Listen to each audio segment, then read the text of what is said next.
नमस्कार सभी विद्यार्थियों का एक बार फिर से एग्री कोचिंग बाय विकास सर परिवार में स्वागत करता हूं। हम लोग रोज़ एग्रीकल्चर के बेहतरीन प्रश्नों के साथ मुलाकात करते हैं।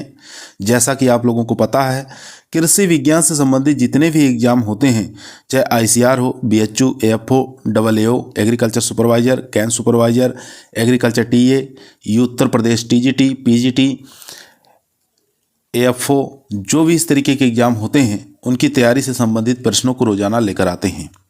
प्यारे विद्यार्थियों, जितने भी आप लोग हमारे चैनल से जुड़े हुए हैं, सबका हम एग्री कोचिंग बाय विकास सर परिवार में स्वागत करते हैं। आज की जो हमारी क्लास रहने वाली है पशुपालन एवं पशु चिकित्सा विज्ञान।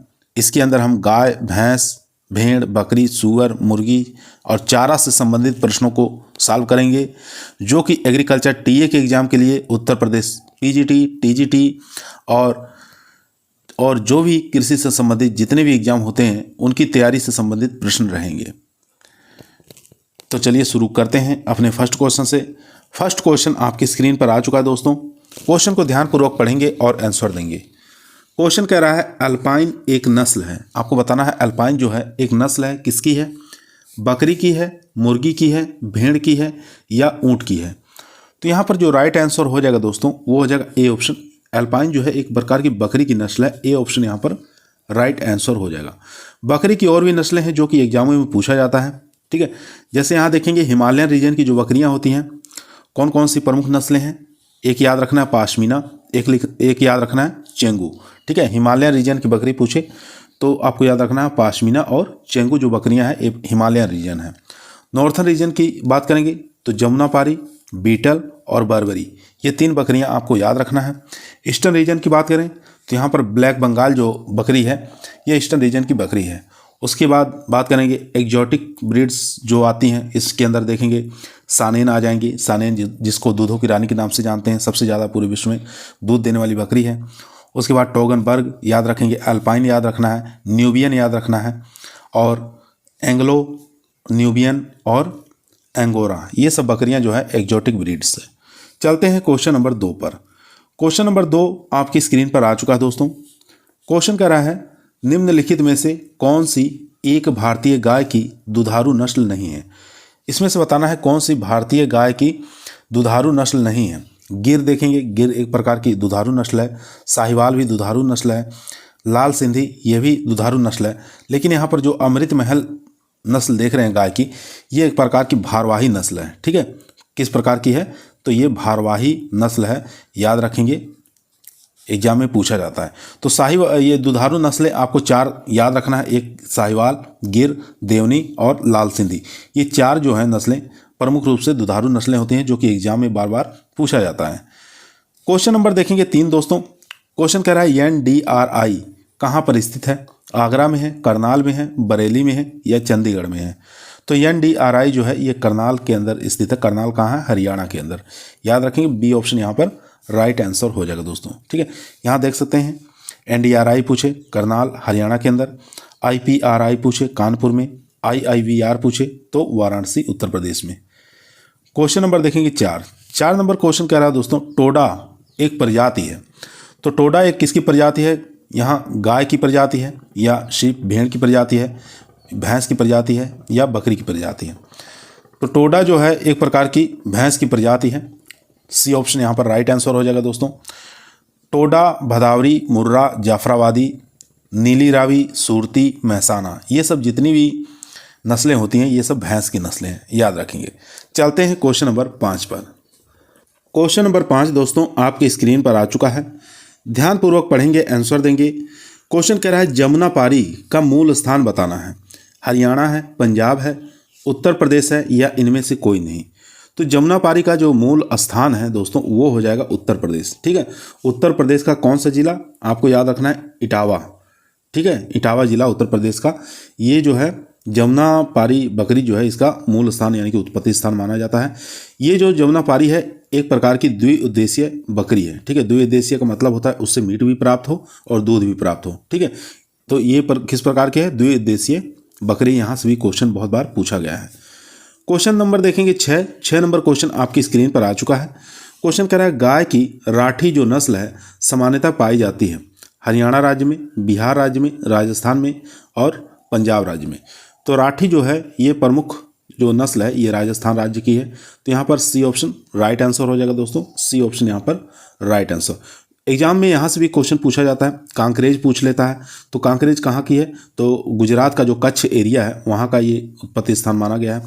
थारपारकर की बात कर लेते हैं तो थारपारकर जो है सिंध पाकिस्तान जो थारपारकर डिस्ट्रिक्ट है वहाँ पर इसका उत्पत्ति स्थान माना गया है। उसके बाद एंगोल का पूछ लेता है, तो एंगोल जो है ये कहाँ का है? आंध्र प्रदेश का है। ठीक है, तो याद रखेंगे। तो ये सब यहाँ से भी क्वेश्चन बहुत बार पूछा गया है, तो इसको भी आप लोग एक बार रिवीजन कर लीजिएगा। उसके बाद क्वेश्चन नंबर देखेंगे 7 नंबर क्वेश्चन कह रहा है दोस्तों, बकरी की वयस्क मादा को जाना जाता है। तो बकरी की जो वयस्क मादा है, एडल्ट जो फीमेल है, उसको किस नाम से जानते हैं? गिल्ट के नाम से, डो के नाम से, ईव के नाम से या सो के नाम से? तो यहाँ पर जो राइट आंसर हो जाएगा दोस्तों वो हो जाएगा बी ऑप्शन, यानी कि डो के नाम से जानते हैं, डो के नाम से जाना जाता है। केटल वर्ग की बात करें तो उसके अंदर जो मेल होता है उसको बुल के नाम से जानते हैं, फीमेल जो है उसको काव के नाम से जानते हैं, और यंग जो होते हैं उसको काल्फ के नाम से जानते हैं। ठीक है, काल्फ के नाम से जाना जाता है।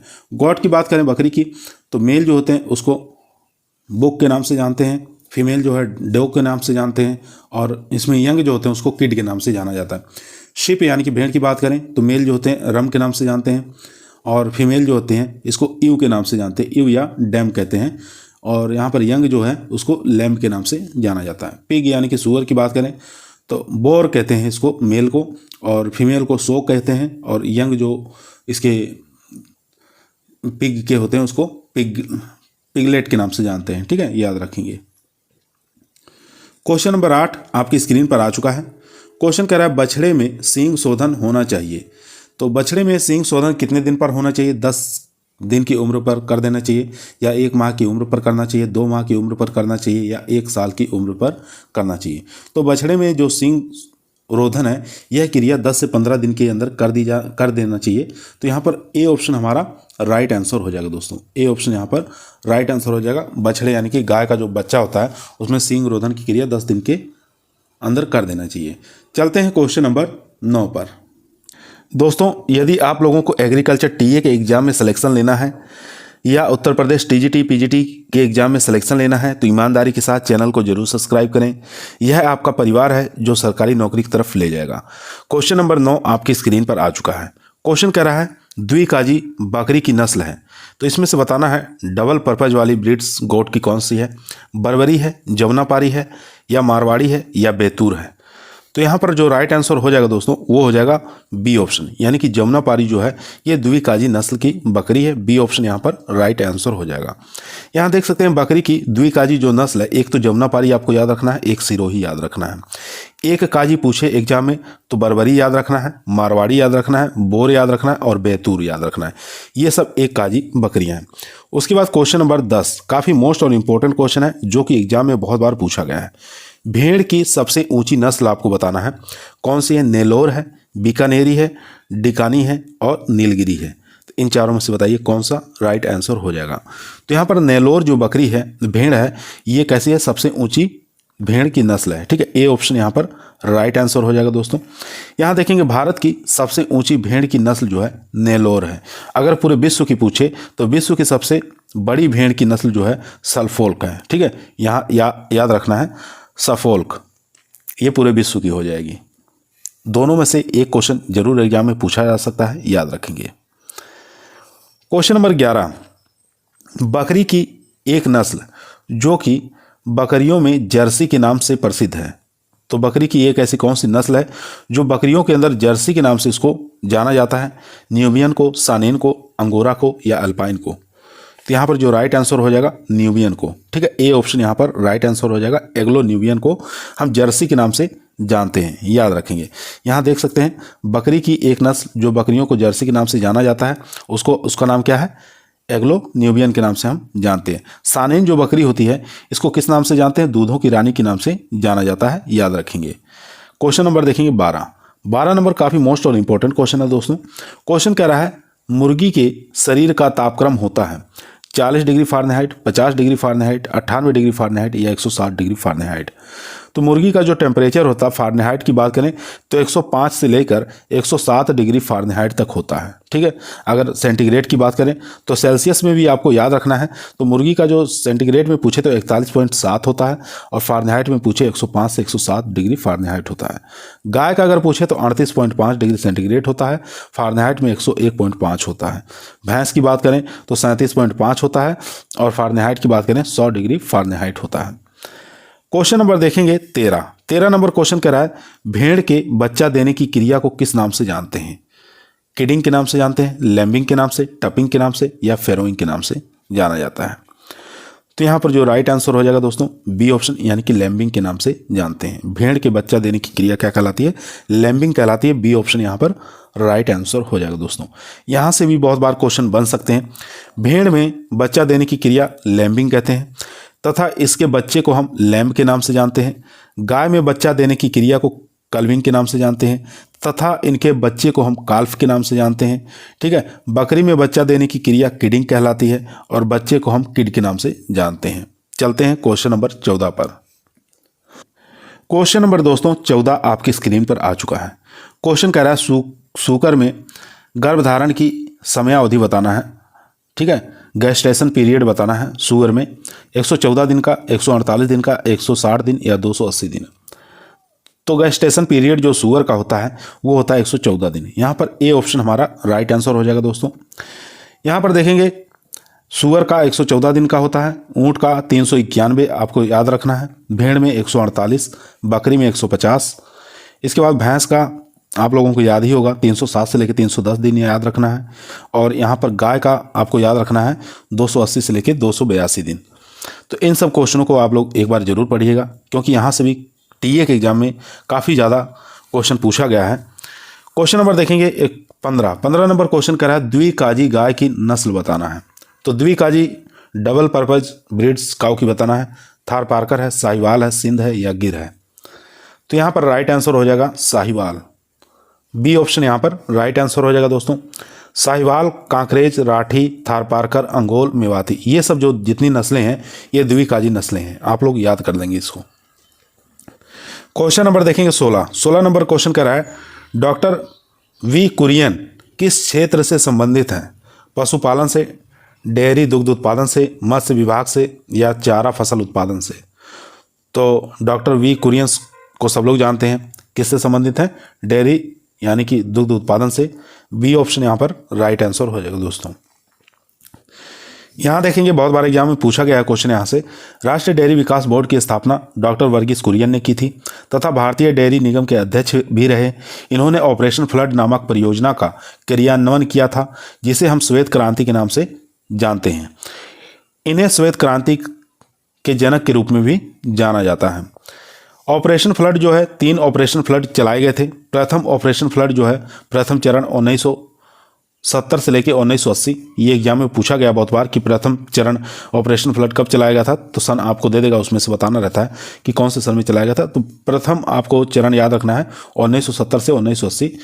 दूसरा चरण आपको याद रखना है 1981 से लेकर 1985 और तीसरे में सन आपको याद रखना है 1985 से लेकर 1996। ठीक है, ऑपरेशन फ्लड के 3 ये चरण प्रमुख रूप से चलाए गए थे। क्वेश्चन नंबर देखेंगे 17 नंबर क्वेश्चन कह रहा है अंगोल एक किस्म है। तो अंगोल एक ब्रीड बताना है, किसकी है? गाय की है, भैंस की है, बकरी की है या ऊँट की है। तो अंगोल जो एक प्रकार की ब्रीड जो है ये गाय की हो जाएगी। यहाँ पर ए ऑप्शन हमारा राइट आंसर हो जाएगा दोस्तों। ए ऑप्शन यहाँ पर राइट आंसर हो जाएगा दोस्तों। यदि आप लोगों को वीडियो पसंद आ रही है तो वीडियो को लाइक करें, दोस्तों में शेयर करें। चैनल पर नए आए हैं तो सब्सक्राइब करना ना भूलिए। इसी प्रकार की वीडियो हम रोजाना आप लोगों के बीच 8 बजे लेकर उपस्थित रहते हैं, जो कि टीए के एग्जाम के लिए, एसटीए के एग्जाम के लिए, उत्तर प्रदेश टीजीटी, पीजीटी के लिए काफ़ी मोस्ट और इम्पोर्टेंट वीडियो साबित होगी। चलते हैं क्वेश्चन नंबर 18 पर।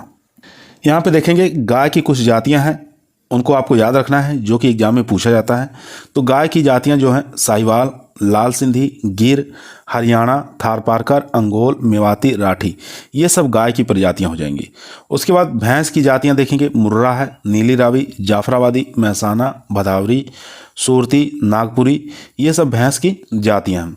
उसके बाद बकरी की जातियां आपको याद रखना है, जो कि एग्जाम में पूछी जाती हैं। Jamunapari, Barbari, beetle, pashmina, Kashmiri, Malabari, black Bengal. ठीक है, ये सब बकरी की नस्लें हो जाएंगी। उसके बाद क्वेश्चन नंबर 18 देखेंगे। 18 नंबर क्वेश्चन कह रहा है पशु एवं भैंस किस परिवार में आते हैं, कौन सी फैमिली के अंतर्गत आते हैं। कैमलिडी, कैमलिडी के अंदर ऊँट आ जाएगा, सियोडी के अंदर सुअर आ जाएगा, इक्विडी और इनमें से कोई नहीं।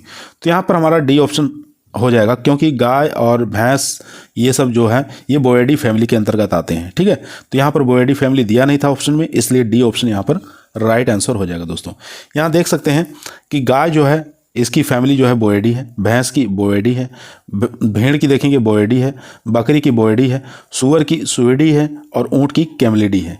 ठीक है, तो यहाँ पर हमारा राइट आंसर हो जाएगा इनमें से कोई नहीं। क्वेश्चन नंबर देखेंगे 19 नंबर क्वेश्चन कह रहा है ELD50 की इकाई क्या है। तो ELD50 की इकाई आपको बताना है क्या है। पशु शरीर भार का मिलीग्राम प्रति ग्राम, या पशु शरीर भार का ग्राम, पशु शरीर का भार का किलोग्राम ग्राम में, या पशु शरीर भार का मिलीग्राम किलोग्राम में। तो यहाँ पर डी ऑप्शन हमारा राइट आंसर हो जाएगा दोस्तों, पशु शरीर भार का मिलीग्राम बटे किलोग्राम। ठीक है, तो डी ऑप्शन यहाँ पर हमारा राइट आंसर हो जाएगा। दोस्तों यह क्या काम होता है, यह परीक्षण पशुओं पर हो रहे दबावों की विषाक्तता की जांच करता है। याद रखेंगे, यहाँ से भी क्वेश्चन पूछा गया है कि ये ELD50 जो है ये क्या काम करता है। इसकी इकाई जो है पशु शरीर भार का EMG बटे किलोग्राम होता है। यह परीक्षण पशुओं पर हो रहे दबावों का विषाक्तता की जाँच करता है। बहुत बार एग्जाम में पूछा गया है। क्वेश्चन नंबर देखेंगे 20 नंबर क्वेश्चन कह रहा है कलिंग का अर्थ है। तो कलिंग का अर्थ क्या होता है। घरेलू पशुओं की एक प्रणाली है, पशुओं का भोजन प्रदान करने का एक सिस्टम है, या अनुत्पादक पशुओं को हटाने की एक प्रणाली है, या सींग हटाने की एक प्रणाली है। तो यहाँ पर सी ऑप्शन हमारा राइट आंसर हो जाएगा, अनुत्पादक पशुओं को हटाने की एक प्रकार का सिस्टम है। तो याद रखेंगे सी ऑप्शन यहाँ पर राइट आंसर हो जाएगा दोस्तों, सी ऑप्शन यहाँ पर राइट आंसर हो जाएगा दोस्तों। चलिए और भी इसके बारे में कुछ देख लेते हैं। यहाँ देखेंगे कलिंग शब्द का अर्थ क्या होता है, यानी कि छटाई करना। जब किसी पशु को उसके समूह को वांछित या अवांछनीय विशेषताओं के आधार पर अलग किया जाता है तो इसको कलिंग के नाम से जाना जाता है। ठीक है, कलिंग के लाभ क्या होते हैं, लाभ भी एग्जाम में पूछ सकता है। अनुत्पादक पशुओं के उत्पादन पशुओं के समूह से अलग कर उसे अनुत्पादक पशुओं के समूह में रखा जाता है, जिससे उसे भी उसी प्रकार का भोजन मिल सके। उसके बाद देखेंगे बीमार पशुओं को स्वस्थ पशुओं से अलग कर स्वस्थ पशुओं में बीमारी फैलने से रोका जा सकता है। उसकी प्रजातियों के आधार पर पशुओं को अलग अलग किया जाता है। उसके बाद क्वेश्चन नंबर देखेंगे 21 नंबर क्वेश्चन कह रहा है पशुओं की विदेशी किस्मों से सर्वाधिक दूध उत्पादित किया जाता है। तो पशुओं के बताना है कौन सी ऐसी विदेशी नस्ल है जिससे सबसे ज़्यादा दूध प्राप्त किया जाता है। ब्राउन स्विस है, आयरशायर है, जर्सी है, या होल्स्टीन फ्रीजियन है। तो यहाँ पर राइट आंसर हो जाएगा होल्स्टीन फ्रीजियन जो है ये सबसे ज़्यादा दूध उत्पादन करती है। ठीक है, यहाँ पर जो राइट आंसर हो जाएगा दोस्तों डी ऑप्शन राइट आंसर हो जाएगा। यहाँ देख सकते हैं होल्स्टीन फ्रीजियन का जो मिल्क प्रोडक्शन है सबसे ज़्यादा है, 6000 से लेकर 7000 किलोग्राम। उसके बाद जर्सी का 4500 किलोग्राम, ब्राउन स्विस का 5000, रेड डेन का 3000 से 4000, उसके बाद आयरशायर का 3000 से लेके 5000 करीब है। तो सबसे ज़्यादा किसका हो गया, होल्स्टीन फ्रीजियन का। ठीक है, ए ऑप्शन यहाँ पर यार राइट आंसर था दोस्तों, होल्स्टीन फ्रीजियन। यहाँ देखेंगे क्वेश्चन नंबर 22 नंबर क्वेश्चन कर रहा है चमड़ा उतारने जैसी बुरी बदबू को हटाने के लिए एक लंबे समय के लिए फलों और सब्जियों को उबालना क्या कहलाता है। रेटिंग कहलाता है, ब्लांचिंग कहलाता है, पाश्चुरीकरण कहलाता है, या थ्रेसिंग कहलाता है। तो यहाँ पर जो राइट आंसर हो जाएगा ब्लांचिंग के नाम से इसको जानते हैं, बी ऑप्शन यहाँ पर राइट आंसर हो जाएगा दोस्तों।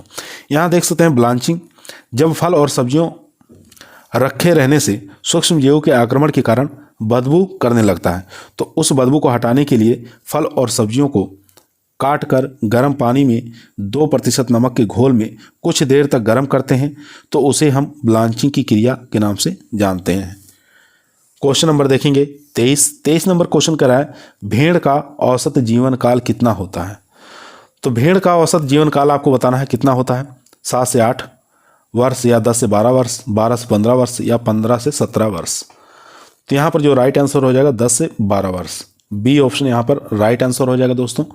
अगर भेड़ का गर्भकाल पूछे तो 150 दिन, ये आपको याद रखना है। ठीक है, मादा भेड़ 15 से 18 महीने में प्रजनन योग्य हो जाती है। ठीक है, याद रखेंगे 15 से 18 माह में मादा भेड़ जो है प्रजनन योग्य हो जाती है। चलते हैं क्वेश्चन नंबर 24 पर। एक चीज़ और, सबसे ज़्यादा अगर भेड़ पूछे पूरे विश्व में तो किस देश में पाई जाती है, तो ऑस्ट्रेलिया में पाई जाती है। ठीक है, ये भी एग्जाम में पूछा गया है, बहुत बार आया हुआ है क्वेश्चन नंबर चलते हैं 24 पर। दोस्तों, यदि आप लोगों को वीडियो पसंद आ रही है तो वीडियो को लाइक करें, दोस्तों में शेयर करें, चैनल पे नए आए हैं तो सब्सक्राइब करना ना भूलिए। इसी प्रकार की वीडियो हम रोज़ाना शाम को 8 बजे आप लोगों के बीच में लेकर उपस्थित रहते हैं। तो एग्रीकल्चर टीए के लिए, यूपी टीजीटी, पीजीटी के लिए काफ़ी मोस्ट और इम्पोर्टेंट क्वेश्चन है। क्वेश्चन नंबर देखेंगे 24। मुर्गी के अंडे का औसत भार होता है 41 ग्राम, 57 ग्राम, 71 ग्राम, 75 ग्राम। तो मुर्गी के अंडे का जो भार होता है वो 57 से 58 ग्राम होता है। बी ऑप्शन यहाँ पर राइट आंसर हो जाएगा दोस्तों। मुर्गी का वैज्ञानिक नाम पूछे तो गैलस डोमेस्टिका आपको याद रखना है। वजन पूछे अंडे का तो 58 ग्राम होता है। प्रोटीन की मात्रा पूछे तो प्रोटीन की मात्रा अंडे के अंदर 11.8 ग्राम पाई जाती है। वसा की बात करें तो 11 ग्राम वसा पाई जाती है। खनिज पदार्थ की बात करें 10.7 ग्राम वसा पाई जाती है। जल की मात्रा 10.7 ग्राम पाया जाता है। यहाँ से प्रोटीन और वसा बहुत बार एग्जाम में पूछा गया है। क्वेश्चन नंबर देखेंगे 25 नंबर क्वेश्चन कह रहा है भेड़ का नर भेंडा जो होता है क्या कहलाता है। मेल शीप को हम किस नाम से जानते हैं, ईव कहते हैं, रेम कहते हैं, या बेधर्स कहते हैं, या पुलिट कहते हैं। तो भेड़ का जो नर भेंडा जो होता है उसको किस नाम से जानते हैं, ये आपको बताना है। तो उसको हम रैम के नाम से जानते हैं। ठीक है, बी ऑप्शन यहाँ पर राइट आंसर हो जाएगा। रेम या बक के नाम से जानते हैं। तो बक ऑप्शन में था नहीं, तो दोनों चीज़ें आपको याद रखना, बक और रेम। ठीक है, दोनों ही याद रखना। और भेड़ के बयाने को किस नाम से जानते हैं, लैम्बिंग के नाम से जानते हैं, याद रखेंगे। क्वेश्चन नंबर देखेंगे 26 नंबर क्वेश्चन कह रहा है इनमें से गाय की कौन सी नस्ल शुद्ध नहीं है। तो शुद्ध नहीं नस्ल इसमें से बताना कौन सी है। खेरीगढ़, राठी, मालवी और अमृत महल।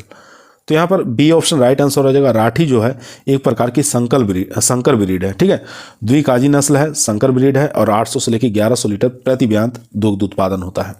तो बी ऑप्शन यहाँ पर राइट आंसर हो जाएगा दोस्तों। यहाँ और भी चीज़ें देख लेंगे हम, जैसे खेरीगढ़ की बात करें तो खेरीगढ़ जो नस्ल है गाय की, ये किस प्रकार की है, भारवाही नस्ल है। एग्जाम में पूछा गया है। 400 से लेकर 800 लीटर प्रति ब्यांत दूध उत्पादन करती है। ये उत्तर प्रदेश के खेरीगढ़ जिले में पाई जाती है, इसका उत्पत्ति स्थान माना गया है। मालवी की बात करें तो ये भी भारवाही नस्ल है। 800 से लेकर 1200 लीटर प्रति ब्यांत दूध दे देती है। मालवा क्षेत्र यानी कि मध्य प्रदेश का हैदराबाद, यहाँ पर इसका उत्पत्ति स्थान माना गया है। उसके बाद देखेंगे अमृत महल भी एक प्रकार की भारवाही नस्ल है। 400 से लेकर 800 लीटर दूध प्रति ब्यांत दे देती है। मैसूर का कर्नाटक जो क्षेत्र है ये इसका उत्पत्ति स्थान माना गया है। क्वेश्चन नंबर देखेंगे 27 नंबर क्वेश्चन कह रहा है भैंसों का मांस क्या कहलाता है। भैंस के मांस को किस नाम से जानते हैं, बीफ कहते हैं, बिल कहते हैं, चीवन कहते हैं, या बफेन कहते हैं। तो राइट आंसर हो जाएगा डी ऑप्शन, यानी कि बफेन के नाम से जानते हैं। बीफ गाय के मांस को कहते हैं, बफेन भैंस के मांस को कहते हैं, चिकन जो है वो मुर्गी के मांस को चिकन कहते हैं, और मटन जो है ये बकरे के मांस को कहा जाता है। चलते हैं क्वेश्चन नंबर 28 पर। क्वेश्चन नंबर देखेंगे 28 नंबर क्वेश्चन कह रहा है गाय और भैंसों की 6 साल की उम्र की दंत सूत्र बताना है। ठीक है, गाय और भैंसों की 6 साल की उम्र है, उसमें दंत सूत्र बताना है कितना होता है। तो 0033/4033, यानी कि ये जो ऊपर का हिस्सा है इसको हम ऊपरी जबड़ा कहेंगे। ठीक है, और ये जो है ये निचली जबड़ा है। तो यहाँ पर जो राइट आंसर हो जाएगा दोस्तों, ए ऑप्शन हमारा राइट आंसर हो जाएगा। ऊपरी जबड़े में 0033 और निचली जबड़े 4033, ये ए ऑप्शन हमारा राइट आंसर हो जाएगा।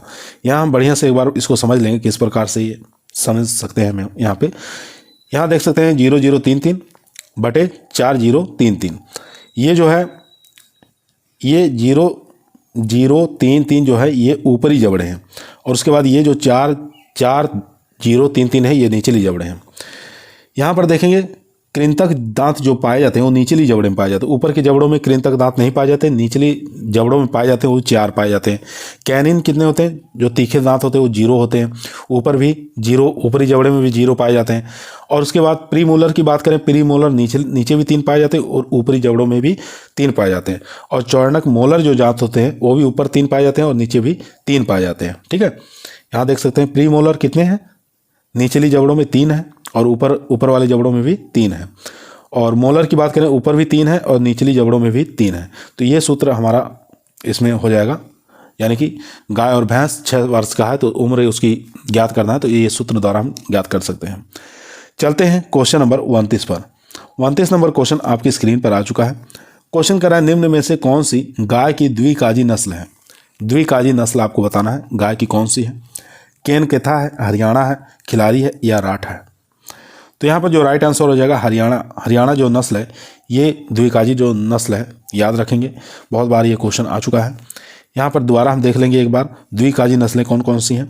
हरियाणा, थारपारकर, कांकरेज, ये तीनों नस्ल आप याद रखेंगे द्विकाजी में। और दुधारू नस्लें में 4 नस्लें आपको प्रमुख रूप से याद रखना है जो कि एग्जाम में पूछी जाती है, साहिवाल, लाल सिंधी, गिर नस्ल और देवनी। ठीक है, ये अगर दुधारू नस्ल पूछेगा तो चारों में से ही पूछेगा। उसके बाद भारवाही नस्लें आपको याद रखना है, अमृत महल, नागौरी, गंगातीरी, पंवार, खेरीगढ़, केनकथा और मेवाती, ये भारवाही नस्लें हैं। क्वेश्चन नंबर चलते हैं 30 पर। 30 नंबर क्वेश्चन आपकी स्क्रीन पर आ चुका है दोस्तों। क्वेश्चन कह रहा है, शुष्क पदार्थ की मात्रा के आधार पर बरसीम की पत्ती में कितना पाच्य प्रोटीन होता है? 20%, 15%, 10% या 5%? तो यहाँ पर राइट आंसर हो जाएगा 20%। ठीक है, शुष्क पदार्थ की मात्रा के आधार पर बरसीम की पत्ती में 20% पाच्य प्रोटीन देखने को मिलता है। ए ऑप्शन यहाँ पर राइट आंसर हो जाएगा दोस्तों, ए ऑप्शन यहाँ पर राइट आंसर हो जाएगा। क्वेश्चन नंबर चलते हैं 31 पर। क्वेश्चन नंबर 31 आपकी स्क्रीन पर आ चुका है दोस्तों। क्वेश्चन कर रहा है, मुर्गियों को खिलाने के लिए निम्न में से सबसे अच्छी खली कौन सी है? सरसों की खली या साल सीड खली, नीम की खली या बिनौले की खली? तो यहाँ पर जो राइट आंसर हो जाएगा दोस्तों वो हो जाएगा डी ऑप्शन, यानी कि बिनौले की खली। यहाँ पर डी ऑप्शन यहाँ पर राइट आंसर हो जाएगा, लाइन सीड कैक्स। ठीक है, डी ऑप्शन यहाँ पर राइट आंसर हो जाएगा। यहाँ देख सकते हैं कि मुर्गियों को खिलाने के लिए मूंगफली की खली, तिल की खली, अलसी की खली, सोयाबीन की खली मुख्य रूप से खिलाई जाती है। दाने की बात करें तो दाने में मक्का, बाजरा, जौ, जई, गेहूं, चावल की पॉलिश इत्यादि खिलाया जाता है। क्वेश्चन नंबर देखेंगे 32 नंबर क्वेश्चन आपकी स्क्रीन पर आ चुका है। क्वेश्चन कह रहा है, कैप्रोइक अम्ल निम्न में से किसके दूध में पाया जाता है? बहुत बार एग्जाम आया हुआ क्वेश्चन है। कैप्रोइक अम्ल जैसे नाम से ही पता चल रहा है, कैप्रा हिरकस किसका वैज्ञानिक नाम बकरी का है, तो इसके दूध के अंदर क्या पाया जाता है? कैप्रोइक एसिड देखने को मिलता है। सी ऑप्शन यहाँ पर राइट आंसर हो जाएगा दोस्तों। ठीक है, सी ऑप्शन यहाँ पर राइट आंसर हो जाएगा। उसके बाद क्वेश्चन नंबर 33 देखेंगे। 33 नंबर क्वेश्चन कह रहा है, भैंस के प्रत्येक 100 किलो शरीर भार के लिए कितना शुष्क पदार्थ देना चाहिए? तो भैंस के प्रत्येक 100 किलो शरीर भार पर कितना शुष्क पदार्थ देना चाहिए? 4.5 किलोग्राम, 3.5 किलोग्राम, 3 किलोग्राम या 2.5 किलोग्राम? तो यहाँ पर 2.5 किलोग्राम राइट आंसर हो जाएगा। डी ऑप्शन यहाँ पर राइट आंसर हो जाएगा दोस्तों। यहाँ देख सकते हैं कि गाय पूछे, भैंस, भेड़, भैंस या सांड। ठीक है, चारों आपको याद रखना, गाय, बैल, भैंस, सांड। 500 किलोग्राम शरीर भार तक 2.5% अर्थात 100 किलोग्राम भार पर 2.5 किलोग्राम शुष्क पदार्थ पशुओं को देना चाहिए। ठीक है, पशुओं का शरीर भार 500 किलोग्राम से अधिक होने पर 100 किलोग्राम शरीर भार पर 3 किलोग्राम तक शुष्क पदार्थ दिया जाता है। क्वेश्चन नंबर देखेंगे 34। अंगोरा बकरी का मूल निवास स्थान बताना है, किस देश से है? ठीक है, भारत है, इंग्लैंड है, अमेरिका या टर्की? तो अंगोरा जो बकरी है इसका मूल उत्पत्ति स्थान बताना है, तो डी ऑप्शन राइट आंसर हो जाएगा, टर्की। डी ऑप्शन यहाँ पर राइट आंसर हो जाएगा। यहाँ देख सकते हैं अंगोरा बकरी का मूल स्थान जो है मध्य एशिया यानी कि टर्की है। यह ऊन के लिए पाली जाती है। यह मोहेर ऊन के लिए सबसे प्रसिद्ध है। ठीक है, मोहेर ऊन प्राप्त किए जाते हैं इससे, अंगोरा से। चलते हैं क्वेश्चन नंबर 35 पर। 35 नंबर क्वेश्चन आपकी स्क्रीन पर आ चुका है। क्वेश्चन कह रहा है, सुनंदनी नस्ल किससे संबंधित है? आपको बताना, सुनंदनी एक नस्ल है, किसकी ब्रीड है? भैंस की है, गाय की है, याक की है, बकरी की है? तो सुनंदिनी जो नस्ल है एक प्रकार की गाय की नस्ल है, ठीक है। बी ऑप्शन यहाँ पर राइट आंसर हो जाएगा, सुनंदिनी गाय की नस्ल है, याद रखेंगे। गाय की और भी कुछ नस्लें हैं जिनको आपको याद रखना है। दुधारू नस्लें गाय की जो पूछी जाती है एग्जामों, साहिवाल, लाल सिंधी, गिर, देवनी, ये 4 नस्लें जो है ये दुधारू नस्लें हैं। भारवाही नस्लें बात करें, अमृत महल, कांगयाम, खिलारी, नागौरी, पवार, कैनकत्था, खेरीगढ़, ठीक है। और ये सब जितनी नस्लें भारवाही हैं। द्विकाजी की बात करें, हरियाणा, थारपारकर, कांकरेज, अंगोर, मेवाती, राठी। उसके बाद याद रखेंगे यहाँ पर कृष्ण घाटी और निमाड़ी, ठीक है। ये निमाड़ी भी बहुत बार पूछा गया है एग्जामों में, याद रखेंगे। क्वेश्चन देखेंगे 36 नंबर क्वेश्चन कह रहा है कि भेड़ की किस नस्ल द्वारा रेशा दिया जाता है, ठीक है। भेड़ की ऐसी नस्ल बताना जिससे मोहेर प्राप्त किया जाता है। याद रखेंगे मोहेर प्राप्त करने के लिए कौन सी ब्रीड पाली जाती है भेड़ की, मारवाड़ी है, बीकानेरी है, माड़िया है या बंदूर है। तो इन चारों ऑप्शन में से कोई ऑप्शन ऐसा नहीं मिला जिससे हमें मोहेर प्राप्त हो भेड़ की। तो मोहेर जो प्राप्त होता है वो अंगोरा बकरी जो है इससे प्राप्त किया जाता है, ठीक है। तो चारों ऑप्शन में था नहीं, इसलिए हमारा इनमें से कोई नहीं। तो याद रखेंगे मोहेर प्राप्त किया जाता है किससे, अंगोरा नाम की एक बकरी है उससे मोहेर प्राप्त किया जाता है। क्वेश्चन नंबर देखेंगे 37 नंबर क्वेश्चन कह रहा है, बकरी की कौन सी नस्ल मांस के लिए सबसे उत्तम मानी जाती है। ब्लैक बंगाल, बर्बरी, मारवाड़ी या जमुनापारी। तो मांस उत्पादन के लिए सबसे अच्छी जो बकरी है वो ब्लैक बंगाल है। ए ऑप्शन यहाँ पर राइट आंसर हो जाएगा दोस्तों, ए ऑप्शन यहाँ पर राइट आंसर हो जाएगा। बकरी को हम निर्धनों की कामधेनु के नाम से भी जानते हैं, लेकिन अब इसको बकरी का दूसरा नाम हो गया चलता फिरता, इसको एटीएम का नाम दिया गया, ठीक है। चलता फिरता एटीएम इसको कहा जाता है, नया नाम भी आप याद रखेंगे। यहाँ देखेंगे बकरी की जो ब्लैक बंगाल जो नस्ल है ये मांस के लिए सबसे उत्तम नस्ल मानी जाती है, याद रखेंगे, जो कि एग्जाम में बहुत बार पूछा गया है। चलते हैं क्वेश्चन नंबर 38 पर। 38 नंबर क्वेश्चन आपकी स्क्रीन पर आ चुका है। भूटिया किस जाति की नस्ल है, गाय की, खच्चर की, घोड़ा की या बकरी की। तो भूटिया बताना है किसकी नस्ल हो जाएगी। तो यहाँ पर राइट आंसर हो जाएगा खच्चर की नस्ल है, ठीक है। बी ऑप्शन यहाँ पर राइट आंसर हो जाएगा दोस्तों। उसके बाद क्वेश्चन नंबर 39 देखेंगे, अच्छी साइलेज में नमी प्रतिशत कितनी होनी चाहिए। 30 से 40%, 40 से 50, 50 से 60%, 60 से 70%। तो अच्छी साइलेज अगर आपको बनाना है तो उसके अंदर नमी की मात्रा 60 से लेकर 65% होना चाहिए। डी ऑप्शन यहाँ पर राइट आंसर हो जाएगा दोस्तों। अगर हम पीएच की बात करें तो अच्छे साइलेज का पीएच कितना होना चाहिए, तो अच्छा साइलेज का पीएच 4.0 होना चाहिए, ठीक है। 4.0 पीएच है अगर साइलेज का तो सबसे बेस्ट साइलेज माना जाता है। चलते हैं क्वेश्चन नंबर 40 पर। क्वेश्चन नंबर देखेंगे 40 आपके स्क्रीन पर आ चुका है। पशुओं के शरीर में कैल्शियम की मात्रा कितने प्रतिशत तक पाई जाती है। 1.3, 2.3, 3.3, 4.3। तो इसमें 3.3 से लेकर 3.5% तक पाया जाता है। तो सी ऑप्शन यहाँ पर राइट आंसर हो जाएगा दोस्तों, सी ऑप्शन यहाँ पर राइट आंसर हो जाएगा। चलते हैं क्वेश्चन नंबर 41 पर। 41 नंबर क्वेश्चन आपकी स्क्रीन पर आ चुका है। नाइट्रस ऑक्साइड के प्रयोग का उद्देश्य क्या है। पशुओं को बेहोश करने के लिए, दूध घटाने हेतु, वसा की मात्रा घटाने हेतु, जीवाणुओं की मात्रा रोकने हेतु। तो नाइट्रस ऑक्साइड का प्रमुख उद्देश्य जो होता है पशुओं को बेहोश करने में। ए ऑप्शन यहाँ पर राइट आंसर हो जाएगा दोस्तों। क्वेश्चन नंबर देखेंगे 42 नंबर क्वेश्चन स्क्रीन पर आ चुका है। हरियाणा नस्ल किस प्रकार की है। दुधारू है, द्विकाजी है, भारवाही है या इनमें से कोई नहीं। तो हरियाणा जो नस्ल है ये द्विकाजी नस्ल है, ठीक है। इसके जो सांड होते हैं अच्छे भारवाही होते हैं और गाय जो है अच्छा दूध उत्पादन करती हैं। क्वेश्चन नंबर देखेंगे 43। भारत में कुल गाय की संख्या है 195 मिलियन, 197 मिलियन, 201 मिलियन या 215 मिलियन। तो यहाँ पर जो राइट आंसर हो जाएगा दोस्तों वो हो जाएगा 43 का ए ऑप्शन, ठीक है, 195 मिलियन। ए ऑप्शन यहाँ पर राइट आंसर हो जाएगा। क्वेश्चन नंबर देखेंगे 44 नंबर क्वेश्चन कह रहा है, गायों की संख्या में भारत की स्थिति है प्रथम, द्वितीय, तृतीय या चतुर्थ। तो द्वितीय स्थान है, बी ऑप्शन यहाँ पर राइट आंसर हो जाएगा दोस्तों। अगर भैंस की बात करें तो भैंस में प्रथम स्थान पर है, ठीक है। चलते हैं क्वेश्चन नंबर 45 पर। 45 नंबर क्वेश्चन कह रहा है, भारत में 1999-2000 में बकरी की संख्या थी। तो उस समय बकरी की संख्या कितनी थी। तो उस समय थी 115.3 मिलियन, ठीक है। बी ऑप्शन यहाँ पर राइट आंसर हो जाएगा दोस्तों। चलते हैं क्वेश्चन नंबर 46 पर। क्वेश्चन नंबर 46 दोस्तों आपकी स्क्रीन पर आ चुका है। क्वेश्चन कह रहा है, निम्न में से कौन सा जानवर जुगाली वाला नहीं है। तो जुगाली वाला कौन सा जानवर इसमें से नहीं है? गाय, बकरी, सूअर, भेड़। तो भेड़, बकरी, गाय तीनों जुगाली वाले हैं, लेकिन सूअर जो है जुगाली नहीं करता है।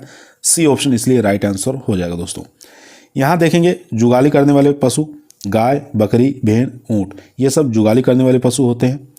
और जुगाली ना करने वाले पशु कौन कौन से होते हैं? सूअर है, कुत्ता है, बिल्ली, ये जुगाली ना करने वाले पशु होते हैं। क्वेश्चन नंबर देखेंगे 47 नंबर क्वेश्चन कह रहा है निम्न में से किस विटामिन का सभी जानवरों के पाचन क्षेत्र में निर्माण होता है? तो कौन सी ऐसी विटामिन है जो सभी जानवरों के पाचन क्षेत्र में निर्माण होता है?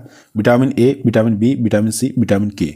काफ़ी अच्छा और इंपॉर्टेंट क्वेश्चन है दोस्तों। तो यहाँ पर राइट आंसर हो जाएगा विटामिन बी। ठीक है, विटामिन बी में भी आपको याद रखना विटामिन 12, ठीक है, जिसको हम साइनोकोबालेमिन के नाम से जानते हैं। यहाँ देख सकते हैं सभी जानवरों के पाचन क्षेत्र आंतों में यानी कि विटामिन B12 का निर्माण होता है। यह सबसे बड़े अणु का विटामिन होता है जो कि हमें केवल मांसाहारी भोजन से ही प्राप्त होता है, याद रखेंगे। क्वेश्चन नंबर 48 आपकी स्क्रीन पर आ चुका है। निम्न में से कौन सा पशु प्रोटीन का साधन है? खूनी आहार, तालाब छाछ मांस के टुकड़े, मछली आहार या इनमें से सभी? तो सभी जो है पशु प्रोटीन का साधन है। डी ऑप्शन यहाँ पर राइट आंसर हो जाएगा दोस्तों। डी ऑप्शन यहाँ पर राइट आंसर हो जाएगा। यहाँ देख सकते हैं मनुष्य के कुल प्रोटीन की आवश्यकता का 60% पशु प्रोटीन से ही पूरी होनी चाहिए। पशु प्रोटीन का स्रोत जो है खूनी आहार है, मांस के टुकड़े हैं, मछली है, दूध से बने पदार्थ हैं, कलेजा है, ठीक है, ये सब प्रोटीन के साधन हैं। क्वेश्चन नंबर दोस्तों 49 देखेंगे। सामान्य रूप से गाय की परिपक्व अवस्था होती है 2 साल, 3 साल, 4 साल, 5 साल। तो सामान्य रूप से गाय की जो परिपक्व अवस्था होती है वो होती है 2 साल की। ए ऑप्शन यहाँ पर राइट आंसर हो जाएगा दोस्तों। गाय को दूध देने की क्षमता जो होती है वो 8 माह होती है। गाय का गर्भधारण काल जो होता है 282 दिन का होता है। गाय के ऋतुकाल का औसत समय जो होता है 24 घंटे होता है। ये भी एग्जाम में पूछा गया है, कितने घंटे का होता है? 24 घंटे का, याद रखेंगे। तो यहाँ से काफ़ी मोस्ट इंपॉर्टेंट क्वेश्चन बन सकते हैं टीए के एग्जाम के लिए। चलते हैं क्वेश्चन नंबर 50 पर। क्वेश्चन नंबर दोस्तों 50 आपकी स्क्रीन पर आ चुका है। क्वेश्चन कह रहा है निम्नलिखित आदलहनी चारे में सबसे अधिक पाचक प्रोटीन किसमें होती है? नेपियर में, मक्का साइलेज में, मक्का में या ज्वार में? तो यहाँ पर जो राइट आंसर हो जाएगा दोस्तों वो हो जाएगा डी ऑप्शन यानी कि ज्वार के अंदर। डी ऑप्शन यहाँ पर राइट आंसर हो जाएगा। यहाँ देखेंगे ज्वार में इसकी मात्रा 6.64 से लेकर 8% तक पाई जाती है। इसमें 5 से 6% सुक्रोज की मात्रा भी पाई जाती है। तो यहाँ पर जो राइट आंसर हो जाएगा डी ऑप्शन। चलते हैं क्वेश्चन नंबर 51 पर। 51 नंबर क्वेश्चन कर रहा है गाय एवं भैंस का औसत तापक्रम कितना होता है? 98.4 फ़ारेनहाइट, 100 फ़ारेनहाइट या 101.5 डिग्री फ़ारेनहाइट या 102 डिग्री फ़ारेनहाइट? तो यहाँ पर गाय और भैंस का पूछा है तो सी ऑप्शन राइट आंसर हो जाएगा 101.5 डिग्री फ़ारेनहाइट। मनुष्य का पूछता तो मनुष्य का होता है 98.6 डिग्री फ़ारेनहाइट। ठीक है, चलते हैं क्वेश्चन नंबर 52 पर। 52 नंबर क्वेश्चन आपकी स्क्रीन पर आ चुका है। एक बकरी को लगभग कितनी जगह की आवश्यकता होती है? एक बकरी को पूछ रहा है कितनी जगह की आवास बनाते समय कितनी जगह की आवश्यकता होती है? 0.9 से लेकर 1 वर्ग मीटर, 1 से 1.5 वर्ग मीटर, 0.75 से लेकर 0.90 वर्ग मीटर या 1.5 से लेकर 1.7 वर्ग मीटर। तो यहाँ पर जो राइट आंसर हो जाएगा दोस्तों, एक बकरी के लिए पूछ रहा है तो ए ऑप्शन हमारा राइट आंसर हो जाएगा 0.9 से 1 वर्ग मीटर। ठीक है, तो यहाँ पर राइट आंसर हो जाएगा ए ऑप्शन। अगर समूह में पूछता समूह में तो हो जाता 0.75 से लेकर 0.90 वर्ग मीटर। ये समूह में आपको याद रखना है। क्वेश्चन नंबर 53 आपकी स्क्रीन पर आ चुका है। क्वेश्चन कह रहा निम्नलिखित चारों में से कौन सबसे अधिक पाचक प्रोटीन होती है? तो कौन से चारे के अंदर सबसे अधिक पाचक प्रोटीन पाई जाती है? ल्यूशन है, लोबिया है, ग्वार है या बरसीम है? तो यहाँ पर जो राइट आंसर हो जाएगा दोस्तों डी ऑप्शन यानी कि बरसीम के अंदर। डी ऑप्शन यहाँ पर राइट आंसर हो जाएगा। बरसीम की बात करें तो बरसीम के अंदर पाच्य प्रोटीन जो है वो सर्वाधिक पाई जाती है, 20% पाई जाती है। फास्फोरस और कैल्शियम की बात करें 2% और वसा इसके अंदर 3% इसके अंदर वसा की मात्रा पाई जाती है। ठीक है, बरसीम की फैमिली की बात करें तो ये लेग्यूमिनेसी फैमिली से बिलोंग करती है। ठीक है, तो और इसके अंदर भूमि में लगभग 40% यानी कि 40 किलोग्राम तक नाइट्रोजन स्थिरीकरण करने की क्षमता रखती है। क्वेश्चन नंबर देखेंगे 54 नंबर क्वेश्चन कह रहा है एससीएन की लगभग कितनी मात्रा पशुओं के सेवन के लिए हानिकारक होती है। तो एससीएन की लगभग कितनी मात्रा पशुओं के सेवन के लिए हानिकारक होती है, ये आपको बताना है। 0.25 ग्राम, 0.50 ग्राम, या 2.5 ग्राम, या 3.50 ग्राम। तो काफ़ी अच्छा और इम्पोर्टेंट क्वेश्चन है दोस्तों। तो इसका जो राइट आंसर हो जाएगा वो हो जाएगा बी ऑप्शन, यानी कि 0.50 ग्राम से अधिक सेवन नहीं करना चाहिए। बी ऑप्शन यहाँ पर राइट आंसर हो जाएगा। एससीएन का मतलब होता है हाइड्रोसाइनिक अम्ल, ठीक है, इसका पूरा नाम होता है हाइड्रोसाइनिक अम्ल। ये क्या काम करता है, पशुओं के लिए विषैला होता है। पशु द्वारा चारा अधिक खाने से क्या होता है, पशु की मृत्यु तक हो जाती है। तो इसलिए आपको याद रखना है, अगर 500 किलोग्राम शरीर भार वाले पशु को 0.5 ग्राम एससीएन की मात्रा या इससे अधिक हो जा रही है तो पशु की मृत्यु होने की काफ़ी ज़्यादा संभावना बढ़ जाती है। क्वेश्चन नंबर देखेंगे 55। नेपियर घास को किस कारण ग्वार और लोबिया के साथ मिलाकर खिलाना चाहिए। तो नेपियर जो घास है इसको किस कारण ग्वार और लोबिया के साथ मिलाकर खिलाना चाहिए। अशोषित रेशा अधिक होने के कारण इसको खिलाया जाता है, या बाकी 3 ऑप्शन और देख लेते हैं क्या क्या है। बाकी ऑप्शन आपके स्क्रीन पर आ चुका दोस्तों। ऑक्जेलिक अम्ल के कारण, अधिक कार्बोहाइड्रेट के कारण, या अधिक एचसीएन के कारण। तो यहाँ पर जो राइट आंसर हो जाएगा दोस्तों वो हो जाएगा बी ऑप्शन, यानी कि ऑक्जेलिक अम्ल के कारण। ठीक है, पूछा था नेपियर घास को ग्वार और लोबिया के साथ मिलाकर क्यों खिलाया जाता है, क्योंकि ऑक्जेलिक अम्ल की मात्रा कम किया जा सके। ठीक है, तो यहाँ पर राइट आंसर हो जाएगा बी ऑप्शन। यहाँ देख सकते हैं, एक बार पढ़ेंगे याद हो जाएगा बढ़िया से। नेपियर घास यानी कि हाथी घास एक बहुवर्षीय हरे चारे की फसल है। ठीक है, यहाँ पूछ सकता है नेपियर घास जो है, जिसको हम हाथी घास के नाम से जानते हैं, ये एक प्रकार की जो है बहुवर्षीय हरे चारे की फसल है। इसकी बुआई जो होती है वानस्पतिक प्रसारण से किया जाता है। इसके चारे में ऑक्जेलिक अम्ल की मात्रा पाई जाती है। इसे हम कम करने के लिए दलहनी फसलों के साथ उगाते हैं। इसे ग्वार और लोबिया के साथ मिलाकर खिलाने से पशुओं में अधिक चाव से भी खाते हैं और ऑक्जेलिक अम्ल की मात्रा कम हो जाती है। ठीक है, इसलिए इसको मिलाकर खिलाया जाता है। क्वेश्चन नंबर देखेंगे 56। हाथी घास की कौन सी प्रजाति बहुवर्षीय है। ठीक है, हाथी घास की कौन सी जो प्रजाति है बहुवर्षीय। हाथी घास को किस नाम से जानते हैं, अभी बताएं। नेपियर घास को हम हाथी घास के नाम से जानते हैं, और बहुवर्षीय हरे चारे की जो चारा है, फसल है, इसमें बहुवर्षीय प्रजाति बताना कौन सी। पूसा जॉइंट है, NB21, पूसा जॉइंट नेपियर, या नेपियर 1। तो यहाँ पर जो राइट आंसर हो जाएगा दोस्तों वो हो जाएगा NB21। बी ऑप्शन यहाँ पर राइट आंसर हो जाएगा। NB21 बहुवर्षीय हाथी घास की प्रजाति है। और यहाँ देखेंगे पूसा जॉइंट नेपियर 2, नेपियर जो है ये 2 से 3 वर्षीय प्रजातियाँ हैं। ठीक है, पूसा जॉइंट। और पूसा यहाँ पर नेपियर 1 जो है ये 1 वर्षीय प्रजाति है, याद रखेंगे।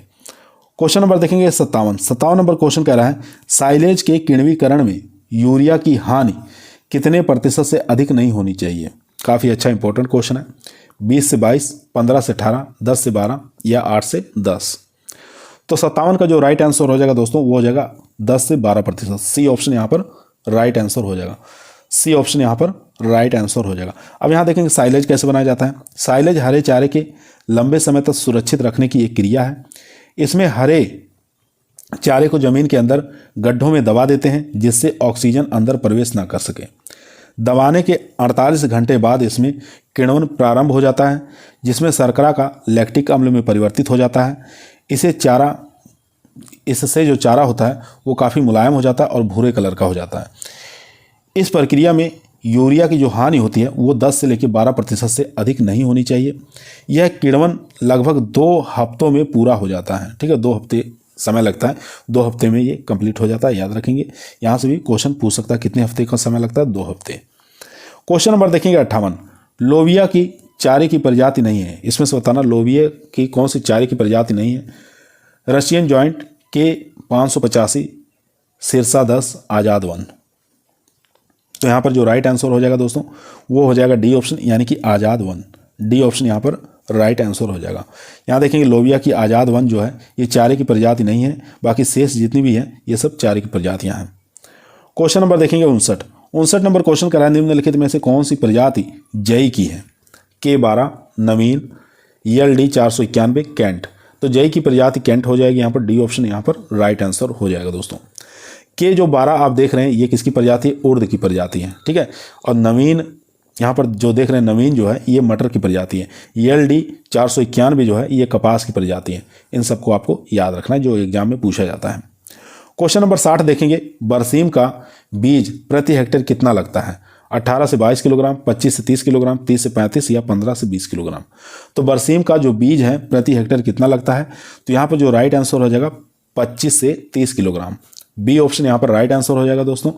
अगर हम जल्दी बुआई कर रहे हैं या विलंब से बुआई कर रहे हैं तो उसके लिए 35 किलोग्राम पर हेक्टेयर लगेगा। ठीक है, याद रखेंगे विलंब से बुआई करने के लिए और जल्दी बुआई करने की दशा में 35 किलोग्राम प्रति हेक्टेयर बीज रखा जाता है। चलते हैं क्वेश्चन नंबर 61 पर। क्वेश्चन नंबर 61 देखेंगे दोस्तों, आपकी स्क्रीन पर आ चुका है। शहरों में पाली जाने वाली बकरी की नस्ल कौन सी है? बीटल, सुरती या मारवाड़ी, बर्बरी। तो यहाँ पर जो राइट आंसर हो जाएगा डी ऑप्शन, बर्बरी को हम शहरों में आसानी से पाल सकते हैं। ठीक है, तो यह जो बकरी है बहुत ही ज़्यादा बाहर चरने की आदी नहीं होती है और घर में दाना चारा खाकर रहने की आदी होती है ये। और यहाँ पर देखेंगे इसका जो रंग होता है वो होता है सफ़ेद, भूरा या सफ़ेद पर कत्थई रंग या काले धब्बेदार होते हैं। ठीक है, और इसके कान जो होते हैं काफ़ी छोटे होते हैं और सींग भी छोटे होते हैं, पैर भी छोटे होते हैं, आयन बड़ा होता है और विकसित होता है। क्वेश्चन नंबर देखेंगे 62 नंबर क्वेश्चन कह रहा है, मुर्गी कितने समय में अंडा देना प्रारंभ कर देती है? 15 सप्ताह, 20 सप्ताह, 18 सप्ताह, 16 सप्ताह। तो मुर्गी जो है 20 सप्ताह में अंडा देना प्रारंभ कर देती है। बी ऑप्शन यहाँ पर राइट आंसर हो जाएगा। दिन पूछे तो 140 दिन याद रखेंगे, महीना पूछे तो 5 महीने में अंडा देना प्रारंभ कर देती है, सप्ताह पूछे तो 20 सप्ताह का समय लगता है।